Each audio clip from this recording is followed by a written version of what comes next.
Welcome back, everyone, to the Masters Tour Las Vegas for the final quarterfinal, and I am Frodan. I'm joined by not Admirable, but Tice. That's right. Tice, how's it going? Good. Unfortunately, tournament didn't go as well for me, but I'm very happy that Neirea, who had like very similar lineup, or we had the same decks, is doing very well, and kind of excited to cast him now. That's right. Frozen cheering on Dog. We have you cheering on Neirea. So looks like you clearly have a preferred player going into this head-to-head for the last quarterfinal. It's Neirea from the Ukraine up against Gallon from the United States. If you guys just tuned in, you missed a very interesting series between Dog and Hypno, where Hypno was able to take the series 2-0 despite him playing a Warrior against Mage, which I think on paper people were picking the Mage. In fact, I was watching it backstage with Hunter Ace, with Gallon, with Neirea, and Utice, and everyone was just very baffled. They're like, wow, I clearly thought Dog was going to easily ace this group. What do you think happened? Yeah, like Dog has been doing very well in this tournament, and it has mainly been by beating so many warriors. And I felt like it was a little bit more difficult as he didn't get the Lunas going, what is really, really good in that matchup. And maybe the decks also for Hypno were just like very actually well built against it. I think the second Lunas kind of messed up a little bit of the game plan as well, but Dr. Boom can make games also very difficult. Oh yeah, that's for sure. Let's take a look at Gallon's deck list. He'll be playing the Warrior. This is a Warrior versus Rogue matchup.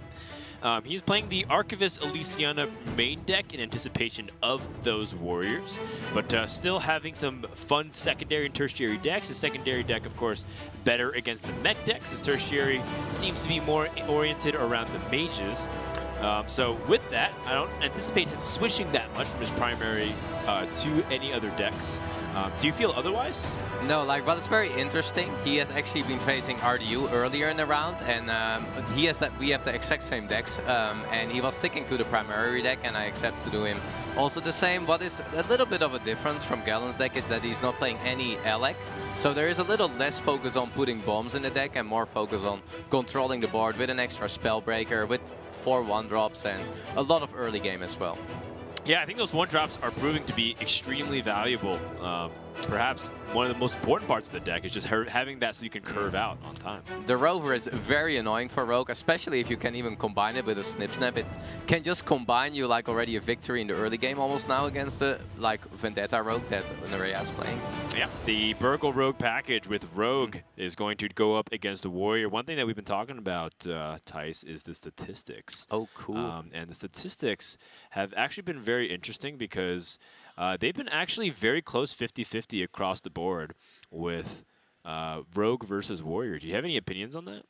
Well, it's kind of a little bit tough to say because Rogues, there might actually be some Pogo Rogues in there as well that will probably actually even put the stats higher in the favor of the Rogue. Sure.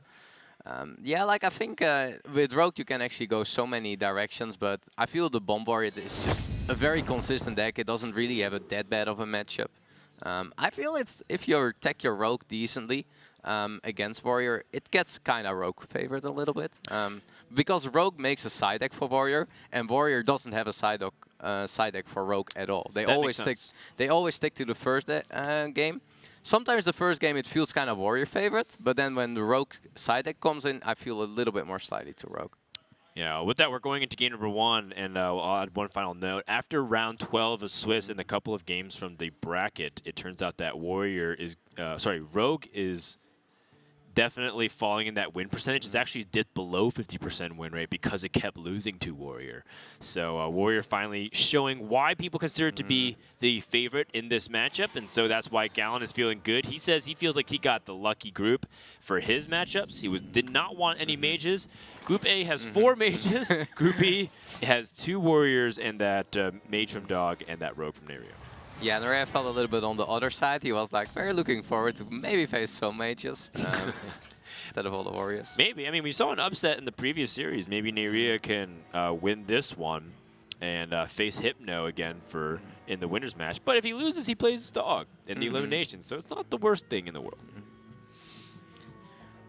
Very interesting also for Neirea. It's always for this Rogue deck very helpful to go on the coin. And what is also very cool, if you have the coin, you know if you coin out Spirit of the Shark, it won't die. Sometimes really irrelevant against like the Dynomatics that the Warrior plays. Yeah. Do you find that it's important to rush out the Shark, or do you feel like you want to take your time with it? Normally, I don't really like rushing it out against Warrior, but it sometimes feels very safe if you know it just doesn't die against the Dynamatic. If you have a decent follow-up, it really depends on your follow-up. Like, Evil Cable Rat is a great follow-up. Henge Clan Bugler can be a great follow-up. It's true. I feel like anything that just generates a lot of those resources is really important. The one thing that I am afraid of, and the more I see it happen, is falling too far behind on the board, because you spend all your turn investing to a 0-3, and then Warrior just like pressures you with Wrench Caliber and Dynamatic, and then you lose the board completely. Yeah, the way Rogue loses actually this matchup is by getting pressured. It doesn't necessarily lose the late game. It sometimes does to Dr. Boom, but the way that it can get rushed. But going Shark into Cable Rat with 2 Lekkies in the early game is like a very, very good opener here for Neirea. Oh, this is awkward. Unidentified contract, I guess, is just removal. Oh man, you want another one? Gets a bit one too was heavy. enough. Yeah, I would rather skip, but we have to pick a card. Yeah, it seems like it takes up space.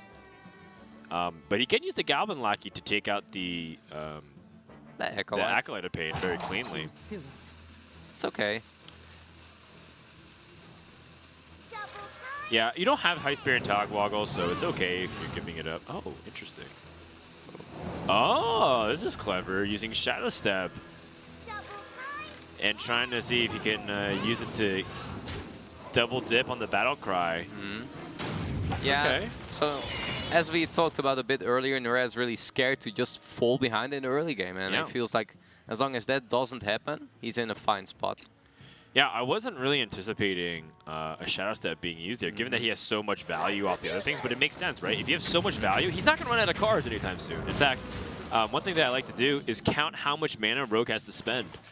And it's like sometimes in the 30s or 40s, and it's like there's no way the game will end with you having no cards in your hand. Actually, the early game of the Rogue deck is actually so weak sometimes. Like you don't have a 1-drop, you don't have a 2-drop. It's not playing prep. It's really just coming at turn 3-4 where you're gonna start the game.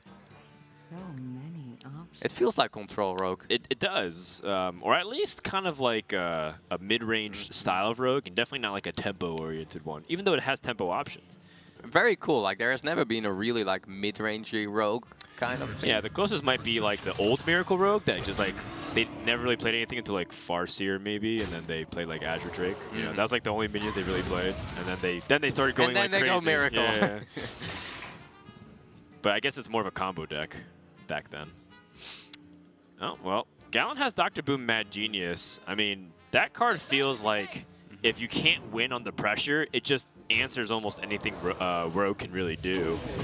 Yeah. Am I misguided in just assuming that? No, and I also really like Gallant just to now just play the Militia Commander. Just play as much for board so you can get Dr. Boom safely going on turn 7. It's very powerful, especially against Rogue when you get it going so early. Yeah, and I think Neirea can sense that, right? Like in the sense, like if you know you're going into turn 7, which traditionally the Warrior wants to be very making powerful plays like Dr. Boom Mad Genius, how can he disrupt Gallant's turn 7? Also, Blastmaster Boom is also a very good turn 7 against Rogue. So what you really want to do against Rogue, whenever the Warrior goes in turn 7, you just go in like a bit more aggressive than you would normally do, just to prevent a very powerful play. Unfortunately, Neirea is still like kind of behind on board, or at least not ahead, and Gallant will definitely get it going safely. Yeah, although I didn't remember if Gallant played any bomb cards, so even if he did have a Blastmaster Boom, it'd come as a tempo 7/7. Do you like the split of the magnetic, or sorry, of the snip snap instead of magnetizing it? Well, he knows that Gallant is playing one Spellbreaker, so I think that also comes a little bit in it with like splitting. But in general, it's very powerful to make it like combine, and if you can combine it with like a Zilliax, it's actually, if you just hit face, it's very tough sometimes if the shield stem is not available to go aggressive. Yeah, and look at Gallant, he's just on cleanup duty. He doesn't have the ability to go aggressive. His hand is very reactive and slow. He's going to have to rely on a 10-mana Omega Assembly, it looks like. Yeah, what Neirea's really looking now to is to maybe get like a super good Shark going with like an Evil Miscreant, or maybe get like the Togwoggle to generate some extra cards or legendaries, what you're looking for. The Shark now will probably get used like for some very high value. Which one do you like, Frodo? I see more value opportunity. I see Cybertech Chip, and he has like a board that can just get more value off it. But is that too greedy?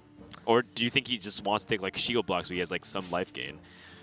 Yeah, I don't feel shield block is that big of an pick here. It's some spots it's very good when you need the draw, but Neirea's not really looking for a draw. All these cards give him more cards. Yes. But this one gives it, I think the mech is like, I like it kind of here in this spot. Yeah, and it's any mech, right? So he has a lot of range of finding some very powerful stuff if he can keep this snip snap on the board. Doesn't want to get too many, as it seems to not overdraw. That's true. 2 is still good enough, I'd say. 2 mana, draw 2 mechs. It's also very difficult sometimes to play against this rogue because the range is so wide in what cards they can have with the bucklers and with the fox and this kind. So it's sometimes really difficult. The burglar is just any card that's not in rogue, so it's very tricky. So suddenly you are like, oh no, is that consecration gonna come out, or is it where is the direction going? Well, Neirea screenshotted his game against Neirea, and I think it was round 9, and it was Neirea had a pyroblast off of burglar, and Neirea's had like a board of like 4 giants and like Khadgar, stuff like that. And Neirea just pyroblasted for lethal. And he just kept walking around the venue showing everybody the iPad screenshot. And he's like, look at this photo. Look at this photo. And I was like, what do you want me to see? I couldn't figure out what's going on. I was like, look at the match history bar. And it's like the pyroblast of his portrait exploded. I had a very funny one as well with a Blessing of Might and a Blessing Champion on my Leroy. To like, my Leroy was 0 mana to deal 18 damage for my Leroy. That one was pretty good. I should have made a screenshot. Yeah, it's pretty fun. I feel like all the players should do that. Just like collectively screenshot their bad beats and put it onto one album, and then we can share it on Twitter or something. Oh, look at the Leroy synergy. The Warsong Commander, his moment to shine. Yeah. He's not going to play around a 7 damage Leroy, will he? He's probably going to play around the 12 damage one with Shadow Steps. Yeah. If he runs into Shadow Steps, though. Yeah. I like that Neirea is fighting for the board. Gallon is just trying to cross the last hurdle of getting to 10 mana before things like his Omega Assembly and his second Omega Devastator could come into play. Oh, apologies. He's actually running only 1 Omega Devastator in his primary deck, but he could pick up another one. Yeah, also running 1 Brawl, but it's like a lot of people feel like it's too standard in this format. But yeah, he's cutting 1 Devastator for the Spellbreaker. It makes sense. If he anticipates hitting a lot of other warriors, he doesn't necessarily need as many Brawls or Omega Devastators. They are all pretty bad. The Steambot's actually pretty decent for the Ziliak's body. That's it's true. like becomes a 3/11. That's kind of hard to chew through. That's very annoying. Light the fuses! Yeah, I think Gallon also recognizes that he wants to fight back on tempo himself, His hand is starting to get clogged. He has 2 Omega Assemblies. He has to find a way to dump the cards. Yeah, it really feels in this matchup that the warrior is way more a control warrior instead of a bomb warrior. Gallon, of course, with not playing the Alec, is just running only 4 bombs. It's never going to be more than that. Yeah. Well, when you have a handful of options here, and it doesn't look like you're able to pressure the warrior, is Neirea going to transition to just being very slow and resource-oriented as well? Because it feels like you're fighting a losing battle, right? Because then they just get bombs in your deck and you lose over time. Yeah, and I don't think Neirea will win that kind of a matchup. So he still is probably looking forward to some turn where he can like swing it around. There is like a Togvogel or maybe an Edwin that has like some very good potential in combination with the Shark. Maybe if you can pick up the draw from the Togvogel and get some 0 mana cards that are very impactful. Soul of the Forest. Soul of the Forest. Wow. It's not bad. That's pretty good if you make a board full of lackeys and then your opponents can't deal with it easily. They have to have Warpath. It's definitely the pick here. So. Yeah. This guy's toast. Omega Devastator, not bad in Rogue as well. Yeah. It turns out it's pretty good for tempo. I think there's no class in the game that wouldn't want Omega Devastator. No. But it's funny that you can get it from the card, that you can also get class cards. Yes, Cybertech chip. All right, so Gallon picks up Warpath, which might be useful later on. It's also turn 10 now, so the Omega Assemblies are getting available. Yep, he has 9 cards in the hand, so he can play this Mush Commander and then Omega Assembly. Try to react to his opponent. There comes the first one. And Okay, that's actually reasonable stuff. Gallon I felt like he didn't really have any proactive plays. Everything was reactive, like Spellbreaker, Ziliax, Militia Commander. Now he can actually just play cards and feel comfortable about it. So this was decent pickups. They're not like Boom Reaver status, but it's still pretty solid, I'd say. But the Goblin is also nice. It puts another bump in, and it's a solid body. And the 4-mana ones are also a little bit easier to play here. Neirea, he's not losing the board, but he's also not winning it, and it's kind of in a tough spot then against the warrior. Yeah, it's again with his fan knives, it's like nice stuff, but they're just trading resources. It feels like it's still very slow. His best tempo play is like Warsong Commander Life Drinker. His hand is also like so awkward. Yeah, and these are also not cards to combine with Shark. Like, and Shark Life Drinker is not going to win you this matchup. Yeah. Oh, how the mighty have fallen. Oh, the Tempo War Song. Yeah, Waggle Pick. Neirea plays 2 Waggle Picks, and it's a little bit... There's Harrison Jones there, what is like the counter card. But there's not that much weapon hate in Gallon's deck. It's only 1 Harrison, so... Yeah, he's taking it super slow, not even playing like the life trigger here that's available to him. And now Gallon has the option to gaining more value. Yeah, gain more value and gain tempo too. Kaboobot's interesting. That's actually a way for you to deal with the shark, the second shark. It's a very good card when you can get it from Boom. It's 3 mana, deals 6 damage in a way. Yeah. So that's 2 bombs in Neirea's deck. Another Waggle Pick. Well, that doesn't do anything here for the board. Neirea might just attack, play Life Drinker, and just re-equip himself to just deny the Harrison in case or get some value going. Would you actually consider doing that? Because if you re-dagger, you give your opponent 2 cards. I guess it's not really about the cards, it's about the Waggle Pick. Yeah, well, it's hard to say. Yeah, you can just look at the players. They're thinking so much. They're trying to imagine what this game looks like, not only in the next turn, but like in 5 turns from now. What happens when it looks like in Fatigue? What are the important cards to keep, or what are some of the ones that you can throw away? Yeah, I think Gallon is just mainly trying to not use too many big resources that he might need against power plays from Neirea, and just trying to be annoying with all the mechs and play as much for board with ease as he can. Oh, another Ziliax. And another... Wow. And a Vicious Scrap Hound. That's going to be such a big life swing. This seems like very difficult for Neirea to overcome, because not only is he losing on tempo, but now Gallon has like ways to swing his life in case it gets dangerous for him. Using the 1 health here. The double rush. And Neirea is looking for his Miscreant. He finally gets it. And now he can utilize his Vendetta, which he's been holding for a long time. Yeah, the question is, do you want to combine this here with Shark? It's one of the best ones, also even in this matchup, to go Shark Miscreant, but he's also really needing like some very powerful Togwoggle plays to even get back in this game. I mean, he does have the Waggle pickup, so he can still get 4 Miscreants without using Shark here. That's true. Oh, he can bounce the Omega Devastator. Using an Omega Devastator against Warrior feels pretty good. Also, Gallon's at 10 cards. Maligos. He has Maligos Shield Slam. Oh, man. What? This is a weird game. Maligos Warpath. A lot of weird games are happening with this rogue deck. Every game feels like you are doing something different. Yeah, no kidding. Ooh, Shield Slam. If only he knew that there's a Maligos, he'd probably save the contract for that. But I mean, he has a Patient Assassin now, so anything Gallon develops, unless he's willing to use his Warpath or his Kaboombot. Yeah, it's gonna be hard to outvalue, especially like Elysiana is probably the worst card in this matchup, but it might, even if it will go to Fatigue, become kind of relevant for Gallon. That'd be crazy to see like the Elysiana matter because of Fatigue. I don't think I've ever seen that in Warrior vs. Rogue. I've seen Warrior vs. Rogue go to Fatigue, but not because of the Elysiana. There's the Leroy pick up. With Waggle Pick, it's quite a lot of damage combined. Yeah, but he doesn't have any damage beyond the Waggle Pig Leroy. It might be.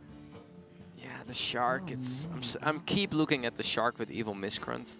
He's also has hand space issues, right? It's like very difficult for him to. Yeah, to but you weigh can that. throw in like a backstep and you're already fine with getting the 4.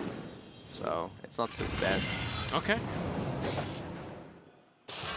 He's going for it now, the Shark and the Evil Miscreants. So you'll have 10 cards. You can dump a little bit more. Let's get some.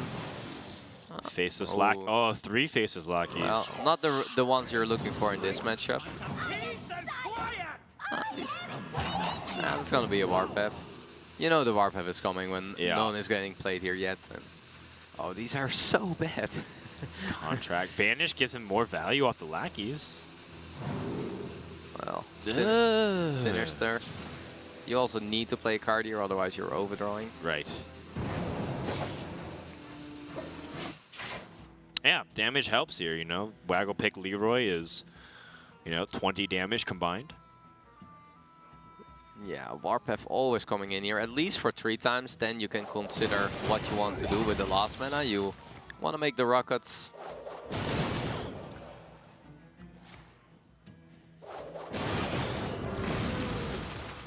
Well, the Microbots, I think, seem like a really good place to start. Yeah. He can like hit one more time for the Warpath. It doesn't really seem too appealing, what he has. Maybe you want to still drop the Town Career. Yeah, does he even have any more Rush Mains to draw? Don't think so. Like, I know one has been, I think all has been drawn. I think Galen is really looking forward now to draw his Blast Monster Boom, like, or Okay. Neirea is actually getting fairly close in terms of the damage that he needs over a couple turns, but Galen has heal. That's the big thing. He has 2 Ziliacs, not 1 but 2. And he also doesn't know, Neirea doesn't know that Harrison is just not there. Like, he's kind of anticipating in Harrison, very likely. Yeah, that's the funny thing that we were talking about, like how rogues are cutting Waggle Pick in their second and tertiary deck because they realize that all the weapon destruction is making it just very hard to play that card. It's not that bad anymore. Warriors are not taking that hard. Like, it used to be that Waggle Pick was very game winning. In this deck, it's just like a very nice value generator, and it works very well with Leroy. But now Neirea trying to put the pressure on and doing 2 things, playing for the board and setting up the Waggle Pick. Yeah, the Faceless Lackeys had synergy with Solidifars, which is very nice. And because Neirea still has Omega Devastator, Vendetta still costs 0. Galen has just so much stuff. And I think when the Waggle Pick comes out, he is starting to worry about if he's going to die in the next few turns. Yeah, I definitely think that he's like wants to play around like a Leroy that's going to hit for 3 times here with like a Shadow Step, but is exactly 22. So he definitely is going to like get some way of healing going. Okay, making space in his hand. Ooh, Bronze Gatekeeper. Yeah. Very appropriate name.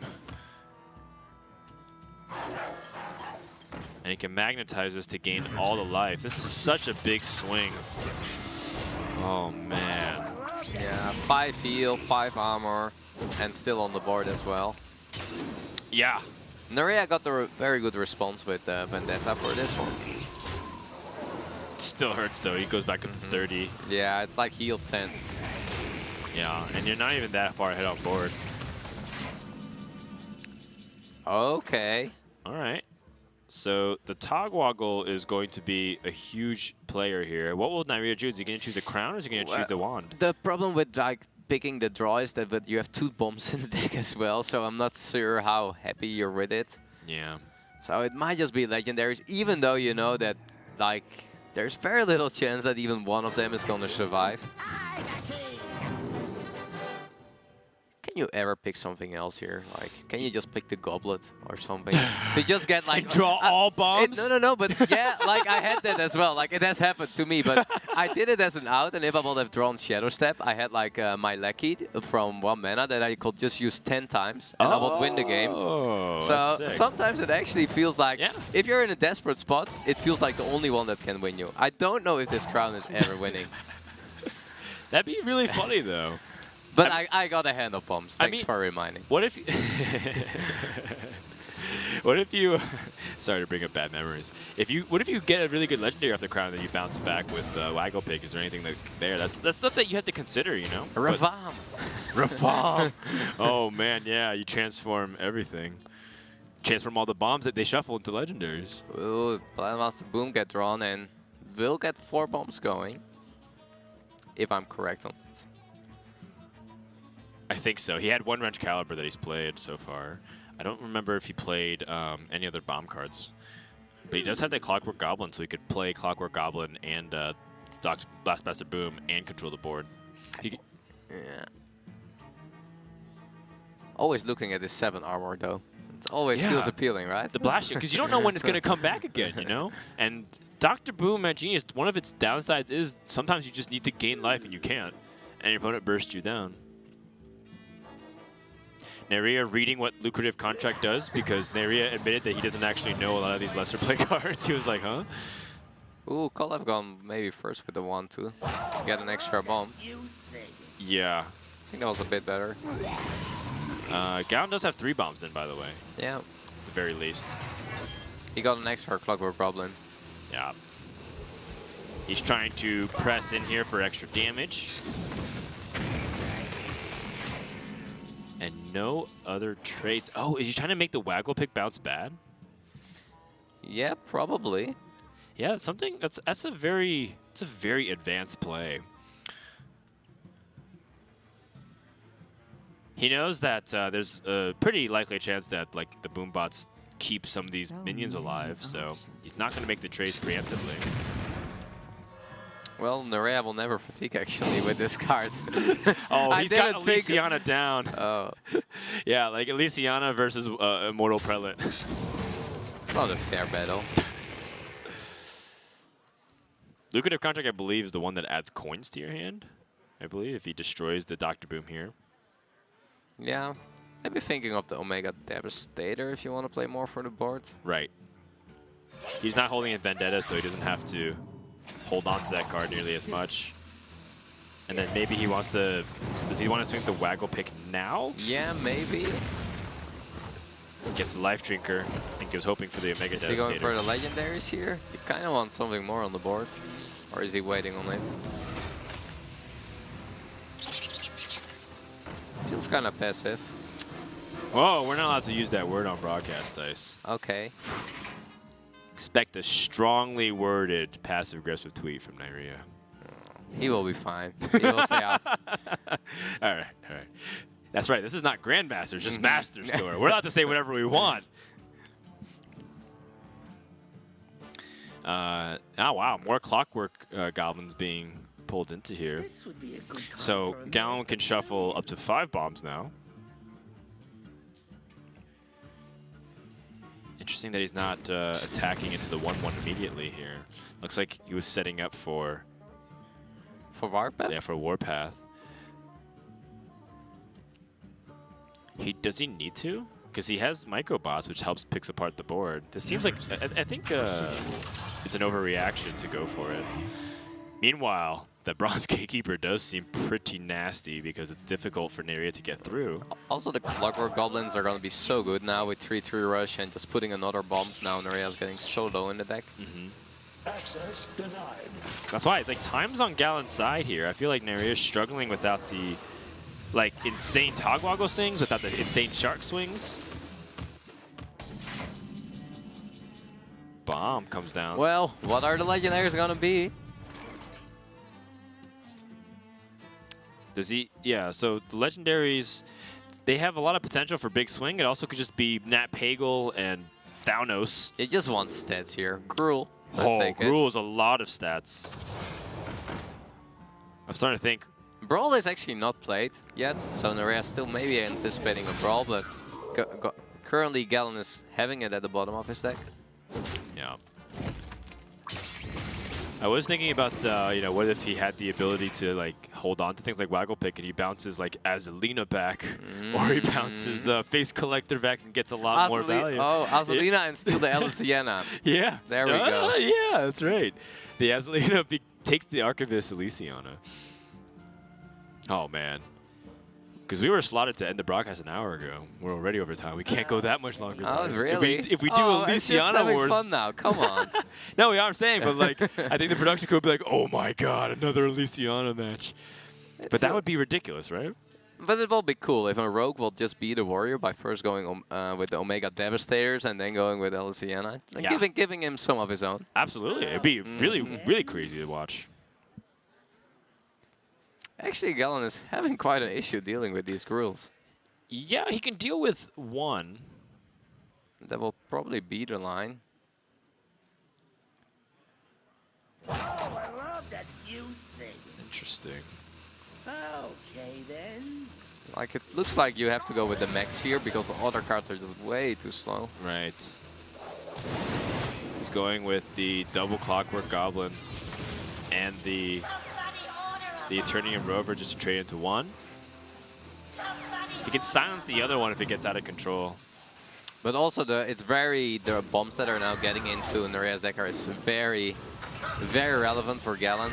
3 Yeah. bombs and he can just win. And that is what makes Bomb Warrior just kind of better at the moment than Control Warrior. Oh. In the matchups against Rogue, it is so relevant that you Oh! can deal so much damage. Yeah, I mean, there were 5 bombs in the deck, I think, and he drew 2 of them out of 11 cards. It's pretty nasty, and now it's like Neirea might just die to, like, hero power in a Wrench Caliber type situation. Yeah, or just another bomb.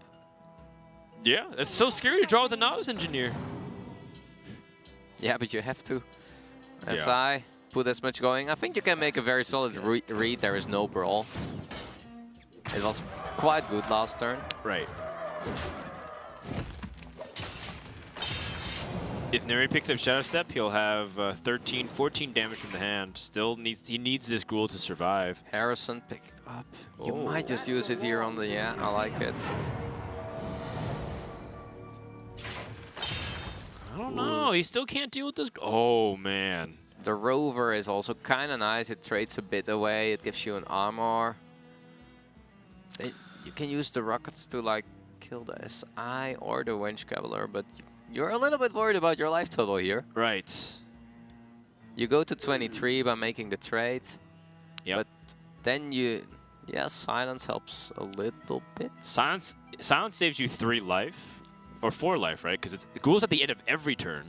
So it goes to 11. It goes to 11. So it saves you 4 life versus trying to, well, take 3 damage with the Wrench Caliber, but improve your odds to end the game. Okay, then. Neirea should have 3 bombs in his deck, so there's a 37.5% chance for him to...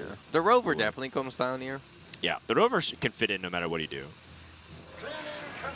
He can save 3 life by hero powering, or he can save 4 by using the Spellbreaker, or you can go for broke! Wrench Caliber to the face! Actually, a Shadow Step. Almost half of Nerea's decks are bombs. If he draws a bomb, he's dead. If he doesn't, you have a chance for lethal. Vendetta. 11, 14, 15, 21, 22 damage! How could it become so close? It's insane. Like now you're thinking, if I would have played the Goblin Lecky last turn for +1 damage, would it have been survived? When it is 1 damage off, you always are like, where did I miss this 1 damage? My You gosh. always miss 1 damage somewhere. You always did. Yes, especially as a rogue when you have like an extra dagger attack and stuff. He's gonna try to spook Galen. You should have instantly played it and just hope that you're like, hey, Galen, sorry. Oh, he's not flinching. He's not doing anything. All right. Wow. What a close game. And it is down to the narrowest of margins. Don't let anyone tell you that 1 damage in Hearthstone doesn't matter. Such a long game, and then it really coming down on both sides on like 1 damage, 2 damage, because Galen was also 2 damage off with the Wedge Cavalier, exactly. so really coming down to that then. Yeah. He had opportunities to play more aggressive, but he also chose to play more passive too in the mid game. And it's like, but of course that would change the outcome, right? Like if Neirea was taking a little bit more damage, he'd probably play a little more defensive. Or if Galen was taking too much damage early on, he'd probably play more defensive too, because you know, it's all these like resources trading back and forth for so long, and all of a sudden the game like accelerates a lot because of the bombs. It's also really hard to evaluate this kind of games to say like, yeah, I missed 1 damage, but it would have maybe made Galen do another play. You cannot get in somebody else's mind what he would have done. But very, very close series. Yeah, insanely close. But we're going to game number 2 with the tertiary deck here from Neirea. He's going to put in the Coppertail Imposter, War Gear, Cairn Bloodhoof, and Mojer Master Zeke is the bottom right of your screen, while taking out Novice Engineer, Sap, SI7 Agent, and Life Drinker. Any thoughts here, Tice? Yes, like we made this as our sideboard against the warrior, and what is very nice, what actually was doing very well in the practice was the imposter, the 4-drop as a stealth. What made it very good is because of Snip Snap in the main deck, that you can like combine it at turn 5 or 6, but also with a Wargear or Zilliax. When you Zilliax the Imposter and it's a 7/6 with Rush and you hit the face, a warrior just can't deal with it if you snip his armor away. It becomes very annoying, and it doesn't die to Dynamatic, well, there's a big reason why it can be very good on turn 4 as like a 4-drop that doesn't die to it. Yeah, it makes sense. Like Militia Commander won't kill it either because it's 5 attack, right? It's a 7/6. Yeah, that does line up. And it's kind of nice to have like the max. It just makes like some of the warrior mechanics like weaker, especially like Dynamatic is not as good anymore as it is like against the standard list. And yeah, just taking out some less impactful cards. Like Life Drinker is not that great of a card against Bombar. It just doesn't do enough. So that kind of helps you as well. The Zihi, well, if you can then deny the 10 drops with Omega Devastator, Omega Assembly, it can have quite some impact if you play it on turn 9. When there is Dr. Boom going on, it's kind of tough because it's still a lot of value. But in the non-Dr. Boom games, it has quite a lot of impact. Gotcha. So this is solely for the Warriors. Yeah, and there are quite a lot of warriors, so side decking against warriors feels justified. I think so too. Well, Neirea is able to climb back from the depths. I believe Neirea started 2-2. Yes. And then won 8 in a row in order to qualify for the top 8. That is some mental resilience. When you're at 2-2, you're like, I'm out. He did a dog. He went 8-0. Yeah, that's right. But yeah, very impressive. We both started off tough, but then we climbed to like 4-2, but then I'm so happy that he went all the way to 10-2. Absolutely. He's not on the coin, though, for the second game. But he does have the Shark and the Edwin Van Cleef combination, which could be very good. But this seems like a very poor hand for Neirea. It can be picked up with like a Bugler than already the Vendettas. But the Vendettas are sometimes so good against the Warrior, but it feels a little less impactful against Gallon, who is not playing the ally. Right. Yeah, Gallon's less on the 3-drops. It doesn't feel like a tempo deck that much as like some other Bomb Warriors, what Gallon is playing. Well, Neirea can make a 4-4. Yeah. He's not nearly as afraid as the 3-mana. It doesn't feel good yeah. to make a 4-4, but maybe you just pass and play a Vendetta for 4 mana next turn. Like, this hand is not really doing that much else. Yeah, Warrior doesn't have that many ways to truly punish you for having an Acolyte be coined out. Yeah. It's interesting, yeah, why Gallon coining out the Acolyte of Pain? What do you think about that? I guess because you have just a snip-snap going on, like you just want to play your minions on board before the Rogue does, because then the Rogue has the minions and it will play the spells and the minions of the Rogue hit face. So I think it's all about the initiative. Neirea going for the 4-4 here.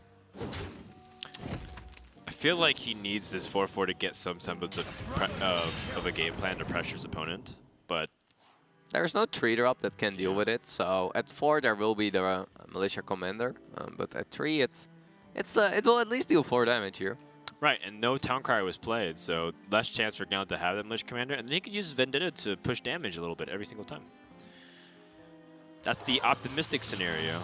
And Gallon recognizes this, so he plays the Snip Snap just as a 2-3 so he can challenge the Van Cleef. It's also quite annoying for Rogue to deal with the Snip Snap. It's so inefficient. Like, yeah, you do it. Like, if Acolyte's already annoying, think about Snip Snap. This list is not playing Fan of Knives or any way to deal well with the 1/1s. It's such an annoying card for the Rogue. Yeah, and you can already see like some of that choice of like playing Cairn just means his deck is that much slower. He doesn't have anything to do. And now Gallon picks up Venge Caliber. He takes the lead on the board. Very nice pickup here for Gallon. Getting a weapon going. Very good. Also very nice to set up. It deals with the Venge Cobbler kind of deals with everything this Rogue can do, with the 4-3, the Brilliant Fox, the 3-3s. It has a lot of efficiency. Tempo Zilliax. This kind of game. I feel like I've been seeing the Rogues have this kind of draw a lot recently, and I don't know why. Is it because of the Shark? Is it because of the package that they put that's a little heavier?